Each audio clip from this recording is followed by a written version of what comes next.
વાસ્તવિક સંખ્યાઓ માટે ઘાતાંકના નિયમો. જો a b belongs to r plus c, r plus નો અર્થ ધન વાસ્તવિક સંખ્યા હોય અને mn belongs to n, m અને n કેવી સંખ્યા હોય? પ્રાકૃતિક સંખ્યા હોય. તો તમારી પાસે ફર્સ્ટ રૂલ્સ છે a raised to m into a raised to n is equal to, અહીં આધાર કેવા છે? સરખા છે અને ગુણાકારનો સંબંધ છે. સો જ્યારે આધાર સરખા અને ગુણાકાર હોય ત્યારે ઘાતાંકનો સરવાળો કરો. સી નિયમ શું છે? આધાર સરખા હોય અને ગુણાકાર હોય ત્યારે ઘાતાંકનો શું કરવો? સરવાળો કરવો. ઓકે, એક એક્ઝામ્પલ લઈશું ને સમજીશું. C 2 raised to 5 and 2 raised to 3 or 2 cube. સો અહીં તમે આધાર સરખા છે. ઓકે, સો આધાર સરખા હોય અને જો ગુણાકાર હોય then ઘાતાંકનો તમે સરવાળો કહી શકો. સો 2 raised to 8 થશે. ઓકે, એક વધુ ઉદાહરણ સમજી લઈએ. C 3 raised to 6 into 3 square. Okay, આધાર કેવા છે? સરખા છે અને ગુણાકારનો સંબંધ છે. સો ઘાતાંકનો સરવાળો કરીશું 6 plus 2, સો 3 raised to 8 થશે. ઓકે, હવે સેકન્ડ રૂલ્સ છે a raised to m ભાગ્યા a raised to n. હવે ગુણાકારના બદલે ભાગાકાર છે. હવે જ્યારે ભાગાકાર હોય ત્યારે ઘાતાંકની બાદબાકી કરો.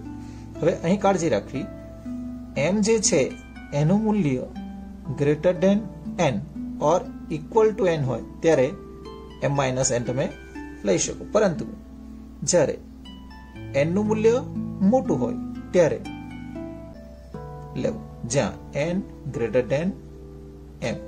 સી અહીં પણ એક ઉદાહરણ દ્વારા સમજીશું, વધુ ખ્યાલ આવશે. See 2 raised to 5 by 2 cube. અહીં m નું મૂલ્ય છે કેવું છે? મોટું છે n કરતા.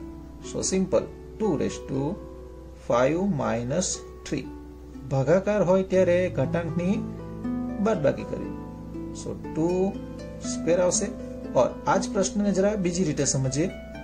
સી જ્યારે તમને 2 raised to 5 ભાગ્યા ત્યારે તમારે આ રીતે છેદમાં લખી દેવું, વધુ સારું પડશે. ઓકે, ધેન મોટી ઘાત જ્યાં હોય ત્યાં નાની ઘાતને લઈ જવાનું અને બાદબાકી કરવી. 5 minus 3, સો 2 સ્ક્વેર આવશે. એટલે એમ મોટા છે નાના છે એ જોવાની જરૂર તમને રહેશે નહીં. વધુ એક લઈશું 2 raised to 5 by 2 raised to 5. So 2 raised to 5 by 2 raised to 5 લઈશું. સી ઉપર લઈ જઈશું, બાદબાકી થશે 5 minus 5, સો 2 raised to 0. હવે કોઈ પણ શૂન્યેતર વાસ્તવિક સંખ્યાની જો શૂન્ય ઘાત હોય તો એનો આન્સર 1 આવે. બરાબર ધ્યાનથી સમજો. શૂન્ય સિવાયની કોઈ પણ સંખ્યા હોય અને એની જો શૂન્ય ઘાત હોય then આન્સર તમારો 1 આવશે. ઓકે, એમ જ વધુ એક લઈશું, ત્રીજું ઉદાહરણ 2 raised to 3 by 2 raised to 5. ઉલટું છે, અહીં m કેવા છે? નાના છે. સો આપણા નિયમ પ્રમાણે 1 upon 2 raised to n minus n, 5 minus 3. So 2 square થશે. ઓર આપણે અગાઉ વાત કરી તે પ્રમાણે તમને આપેલ જે રકમ છે એ 2 નો ઘન છે, ભાગ્યા છે એટલે છેદમાં લઈ લઈશું 2 raised to 5. હવે અહીં તમે જોઈ શકો છો છેદમાં કેવી છે? મોટી છે. સો આ 3 ઘાત છે ને નીચે આપી દઈશું. 5 minus 3 ઉપર એક રહેશે. સો આન્સર તમારો 1 upon 2 સ્ક્વેર આવશે. પ્રશ્નમાં આ રીતે જ ઉપયોગમાં મોટે ભાગે આવશે. ઓકે, ધેન નેક્સ્ટ રૂલ છે લઈશું. ત્રીજો નિયમ છે a raise to m raise to n ઘાતની ઘાત હોય સી જ્યારે ઘાતની ઘાત હોય ત્યારે ઘાતાંકનો ગુણાકાર કરો a raise to mn okay see 2 raise to 3 or 2 cube એનો 4 ઘાત હોય 2 નો ઘન ની 4 ઘાત હોય ત્યારે 2 ની 3 ગુણ્યા 4 ઘાતાંકનો શું કરવો ગુણાકાર કરવો સો 3 રેઝ ટુ 12 થઈ જશે હવે આ સિવાય બીજા નિયમો છે એ આગળ જોઈશું see a b raise to m બે સંખ્યાઓ આપેલ હોય અને એની m ઘાત હોય ધેન a ની પણ m ઘાત થશે અને b ની પણ m ઘાત થશે ઓકે એક ઉદાહરણ દ્વારા સમજણ મેળવીશું see 2 into 3 raise to 5 then તમે લખી શકો 2 raise to 5 and 3 raise to 5 બે ની પણ 5 ઘાત 3 ની પણ 5 ઘાત એ સિવાય એમાં જ આગળ વધારીશું 15 ક્યુબ આપ્યા હોય ધેન 15 જે છે એના ફેક્ટર આપણે લઈશું 5 into 3 5 3 is 15 ક્યુબ સો અહીં 5 ક્યુબ into 3 ક્યુબ આવી કોઈક વિભાજ્ય સંખ્યા આપેલ હોય ત્યારે એના અવિભાજ્ય અવયવ મેળવવા અને પછી એની સેપરેટ ઘાત કરી ઓકે વધુ આગળ રૂલ્સ જોઈશું a by b raise to m a છેદ b ની m ઘાત હોય ધેન a ની પણ m ઘાત કહેવાય અને b ની પણ m ઘાત કહેવાય see a raise to m by b raise to m લઈશું એક ઉદાહરણ લઈશું see 3 by 2 raise to 5 so 3 raised to 5 and 2 raised to 5 થશે ઓકે હવે આ સિવાય બીજા કેટલાક શૂન્યેતર વાસ્તવિક સંખ્યાઓ માટે નિયમ છે સી ખૂબ જ ધ્યાનથી સમજજો કોઈ પણ શૂન્યેતર વાસ્તવિક સંખ્યા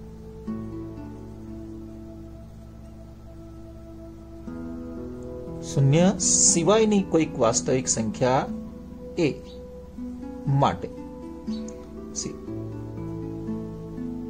a રેઝ ટુ 0 a ની 0 ઘાત હોય દેન તમારો આન્સર 1 આવશે ઓકે અગાઉ આપણે ચર્ચા કરી ગયા છે કોઈ પણ શૂન્ય સિવાયની કોઈ પણ વાસ્તવિક સંખ્યા હોય અને એની 0 ઘાત હોય દેન આન્સર તમારો 1 આવશે સી તમને 2 રેઝ ટુ 0 આપેલ હોય then તમારો આન્સર 1 આવશે ઓર સેકન્ડ 100 રેઝ ટુ 0 આપેલ હોય then આન્સર તમારો 1 આવશે ઓકે then આગળ લઈશું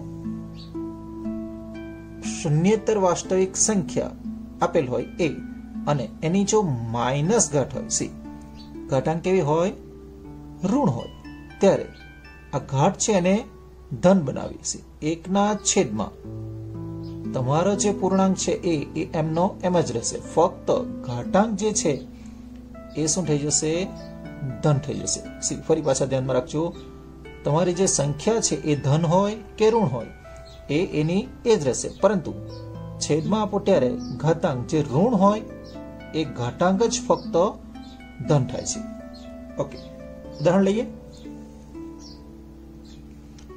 2 raise to minus n or minus 5 લઈશું સંખ્યા લઈશું આપણે સો તમારો આન્સર આવશે 1/2 રેઝ ટુ 5 ઓકે ધેન આગળ લઈશું -2 સી અહીં ખાસ સમજો -2 રેઝ ટુ -5 હોય અહીં 1/1 આ -2 જે છે એ -2 જ રહેશે પરંતુ તમારી ઘાતાંક જે છે એ છેદમાં જતા ધન બની જશે ઓકે હવે વધુ આગળ અભ્યાસ કરીશું સી તમને કોઈક સંખ્યા આપેલ હોય લાઈક એ અને બી, એના માટે એ બાય બી નિયમ આ જ છે, પરંતુ સમય સંખ્યા છે અને એની તમારે ઋણ ઘાટ આપેલ હોય, દેન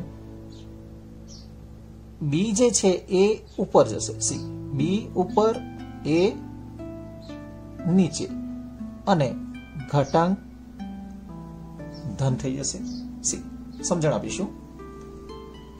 2/3 એની તમને ઋણ 3 આપેલ હોય, દેન તમારે 2⁻³ કહેવાશે અને 3⁻³ કહેવાશે. 2 ની પણ -3 ઘાત અને 3 ની પણ -3 ઘાત આપણા 5મા નિયમ પ્રમાણે. હવે આપણે વાત કરી તે પ્રમાણે સંખ્યા જે છે એની ઘાતાંક જો ઋણ હોય તેને આપણે શું કરવું? છેદમાં. સો 2 ની 3 ઘાત છે એ છેદમાં આવશે, પ્લસ થઈ જશે અને આ 3 જે છે છેદમાં છે એ ક્યાં જશે? ઉપર જશે અને ઘાતાંક કેવી થઈ જશે? ધન. સો અહીં તમે 3/2 ક્યુબ લઈ શકો, પરંતુ આ પ્રોસિજર થોડી શું થાય છે? લાંબી થઈ જાય છે. એના કરતા આપણી પાસે નિયમ છે જ સી, કોઈક સમય સંખ્યા 2/3 છે અને એની ઘાતાંક કેવી છે? ઋણ 3 છે. ઓકે, દેન તમારે છેદને અંશમાં અને અંશને છેદમાં 3/2 લઈ એની ઘાતાંક ધન બનાવી દેવી. ઓકે, હવે કેટલાક વર્ગમૂળના નિયમો છે એના વિશે અભ્યાસ કરીશું. A belongs to R plus A કોઈક ધન વાસ્તવિક સંખ્યા હોય, n small n belongs to capital N. Small n જે છે એ કોઈક પ્રાકૃતિક સંખ્યા હોય. દેન અહીં કેટલાક પદો છે જેની આપણે સમજણ મેળવવાની છે. સી અંડરરૂટ ઓફ a વર્ગમૂળમાં શું હોય? એ આપેલ હોય. દેન સેકન્ડ છે ઘનમૂળ માં એ આપેલ હોય. દેન ચતુર્થ મૂળ હોય, એનું કેટલું હોય? ચતુર્થ મૂળ હોય. એ જ રીતે આગળ પંચમૂળ હોય. એ જ રીતે આપણે થોડું વ્યાપક રીતે લઈ લઈશું. કોઈ પણ સંખ્યા એ હોય અને એનું n મૂળ હોય ત્યારે આ પદો જે છે એના વિશે આપણે થોડી સમજણ મેળવીશું. સી જ્યારે તમને વર્ગમૂળમાં કોઈક સંખ્યા આપી હોય, દેન તમે એ સંખ્યા આપેલ છે એની હાફ ઘાત લખી શકો. સી ફરી પાછા વર્ગમૂળમાં જ્યારે હોય ત્યારે હાફ ઘાત લેવી. ઓકે, ઘનમૂળમાં હોય ત્યારે 1/3. એ જ રીતે ચતુર્થ મૂળમાં હોય ત્યારે 1/4. એ જ રીતે પંચમૂળ હોય દેન 1/5. હવે અહીં વ્યાપક રીતે લીધેલ છે. સો a⁻1/n. n શું છે? કોઈ પણ ધન પ્રાકૃતિક સંખ્યા. હવે એમાં જ બીજા પદો આપેલા છે લાઈક a નું n મૂળ હોય અને એની m ઘાત હોય. દેન તમે અગાઉ જોઈ ગયા પ્રમાણે આ જે પદ છે એ આપણે ઉપર જોઈ ગયા છે. a નું 1/n ઘાત થશે અને એની કેટલી ઘાત થશે? m. હવે ઘાતાંકના નિયમ પ્રમાણે a ની 1/n m/1 થશે. સો ઘાતાંકનો શું થશે? ગુણાકાર. સો m/n થશે. ઓકે, એ જ રીતે હવે એક બીજું પદ આપેલ છે લાસ્ટ, એની સમજણ મેળવીશું. સી n મૂળ છે કોનું? a⁻m. જરા ધ્યાન રાખજો, a⁻m છે એનું n મૂળ છે. અહીં શું હતું? a નું n મૂળ હતું અને એની m ઘાત હતી. ઓકે, સો સિમ્પલ છે. તમારી પાસે જે સંખ્યા છે એ તમારી a⁻m છે અને એનું n મૂળ છે. સો 1/n થશે. હવે અહીં કશું નહીં, એક સમજવું, m નો ગુણાકાર 1 સાથે. સો m થશે અને 1 નો ગુણાકાર n સાથે. સો અહીં પણ a⁻m/n જ આવશે. હવે આ જે પદો છે એને રિલેટેડ એક્ઝામ્પલ સમજીશું. સી અંડરરૂટ ઓફ 64 આપેલ હોય, ધેન તમે મૌખિક પણ આન્સર લઈ શકો. કેટલા આવશે? 8 આવશે. ઓકે, પરંતુ સમય ઘટાંકના જે નિયમો છે એનો ઉપયોગ કરી કેવી રીતે કરું? સી અંડર રૂટ ઓફ તમને 64 આપેલ છે. Okay, so under root of 64 હોય આપણે 64 જે છે એની આપણે હાફ ઘાત લઈશું, બરાબર છે. વર્ગમૂળનું સાઇન હોય ધેન હાફ ઘાત થશે. હવે આ 64 છે એના સ્થાને આપણે 8 નો વર્ગ 8 × 64 લઈ શકીએ અને એની કેટલી ઘાત છે? હાફ. સો અહીં છેદમાં છે, અહીં અંશમાં છે, કેન્સલ થઈ જશે અને આન્સર તમને 8 મળી જશે. ઓકે, ધેન બીજો લઈશું. પંચમૂળની અંદર 32 છે. સો અહીં આપણે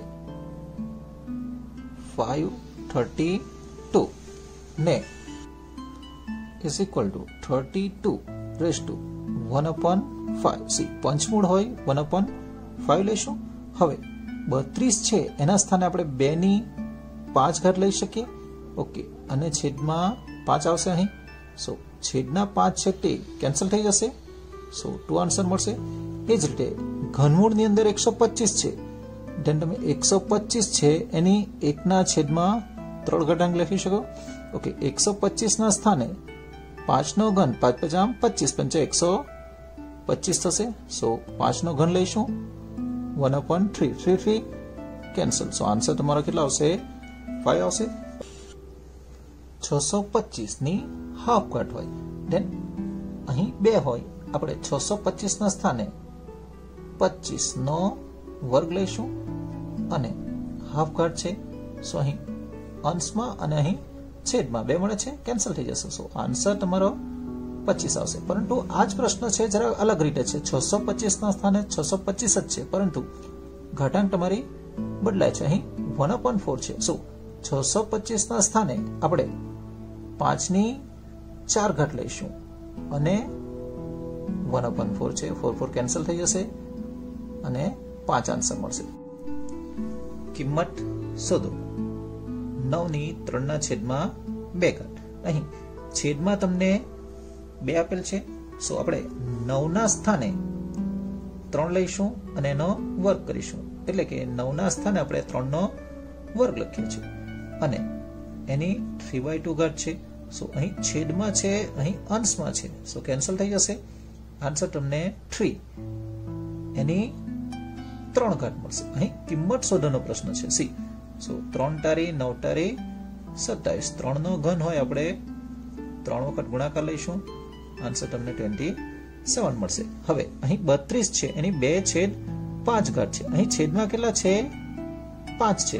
સો આપણે 32 ના સ્થાને એવી કોઈ સંખ્યા લઈશું લાઈક 2 એની 5 ઘાત. સી છેદમાં 5 છે એટલે આપણે 2 ની 5 ઘાત જો લઈએ ધેન 32 થશે અને એની ઘાત છે 2/5.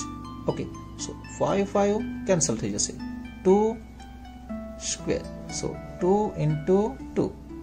સો આન્સર તમારો 4 મળશે. ઓકે, હવે અહીં 16 છે. અહીં છેદમાં કેટલા છે? 4.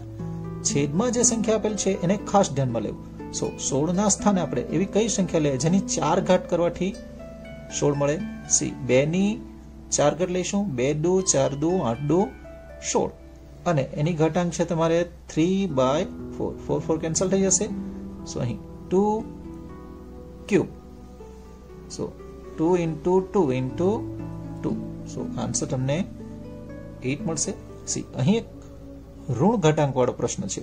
સી 125 છે, અહીં કેટલા છે? 3 છે. હવે 125 ના સ્થાને એવી કઈ સંખ્યા લે જેનો ઘન કરવાથી 125 મળી જાય? સી 5 × 25 125. સો 5 નો ઘન લઈશું અને એની -1/3 છે. 3 કેન્સલ થઈ જશે, પરંતુ 5 જે છે એની ઋણ ઘાત મળે છે. હવે ઋણ ઘાત જ્યારે હોય ત્યારે એને 1/માં લઈ જઈ ઘાતાંકને ધન બનાવી દેવી. સી ઋણ 1 છે, ધન 1 થઈ ગયા. ઓકે, સો 1/5 મળશે. હવે કેટલાક સાદુરૂપના પ્રશ્ન છે એ જોઈશું. પ્રશ્ન નંબર 3. ફર્સ્ટ એક્ઝામ્પલ છે 2/2/3 into 2/1/5. સી સૌથી પહેલા અહીં આપણને 2/2/3 આપેલ છે, ગુણાકાર લઈશું 2/1/5. સી અહીં આધાર કેવા છે? સરખા છે. સો ઘાતાંકનો આપણે સરવાળો કરીશું. સો 2/3 પ્લસ 1/5. હવે અહીં ઘાતાંકમાં કામ કરવાનું છે અને છેદ કેવા છે? અસમાન છે. સો અહીં સાઈડ સ્ક્રીન પર થોડું સમજણ આપો, વધારે સમજણ મળશે. 2/3 છે પ્લસ 1/5 છે. અહીં 3 છે, અહીં 5 છે. જો છેદને સરખા બનાવવા હોય તો લસાઅ લેવો પડે. સો 15 જો આપણે લસાઅ લઈએ then અહીં 5 તારી 15 અને 3 પચાવ 15. બરાબર છે. હવે છેદ કેવા થઈ જાય છે? સરખા થઈ જાય છે. ઓકે. હવે આ જે સંખ્યા છે એના વડે શું કરવાનું હોય છે? અંશમાં ગુણવાનું હોય છે. સો 5 દુ 10 વત્તા 3 એકુ 3. સો 13/15. હવે અહીં 3 છે, સો 5 લઈશું. અહીં 5 છે, સો 3 લઈશું. સો લસાઅ જે છે એ તમારે 15 મળે છે અને આ સંખ્યા જે છે ઉપરના સાથે ગુણાકારમાં 10 થઈ જશે. 5 દુ 10 અને 3 એકુ 3. સો 2/13/15 આન્સર આવશે. ઓકે. Than second 1/3 all⁻7. સો આખાની 7 ઘાત હોય, એકની પણ 7 ઘાત થશે અને 3 નો ઘન એની પણ 7 ઘાત થશે. સો એકની 7 ઘાત કરીશું, આન્સર તમને એક જ મળશે. અહીં ઘાતની ઘાત હોય, ઘાતાંકનો ગુણાકાર થશે. 3 ની 3 સત્તા 21. બરાબર છે. સો આ જે સંખ્યા છે એને જો અંશમાં લઈ જશો then 3⁻21. 11 ની હાફ ઘાત આપેલ છે અને છેદમાં 11 ની 1/4 ઘાત આપેલ છે. ભાગાકાર છે. સો ભાગાકાર હોય આપણે ઘાતાંકની બાદબાકી કરીશું. સો અહીં તમે છેદમાં જોઈ શકો છો 2 છે 4 છે. સો 4 લસાઅ થશે. સો 4 લાવવા માટે અહીં 2 વડે ગુણીશું અને અહીં ઓલરેડી 4 છે, સો 1 વડે. સો 4 લસાઅ થશે અને આ 2 એકુ 2 ઓછા 1 એકુ 1. સો 11. 2 ઓછા 1 1 આવશે. 1/4 ઘાત મળશે. હવે 7/2 છે ઇન્ટુ 8/2 છે. અહીં કોઈ અવયવ પડતા બંનેમાં સમાન અવિભાજ્ય અવયવ મળે એવું શક્ય નથી. સો સિમ્પલ છે. 7 ઇન્ટુ 8 લઈશું અને એની હાફ ઘાત લઈ લઈશું.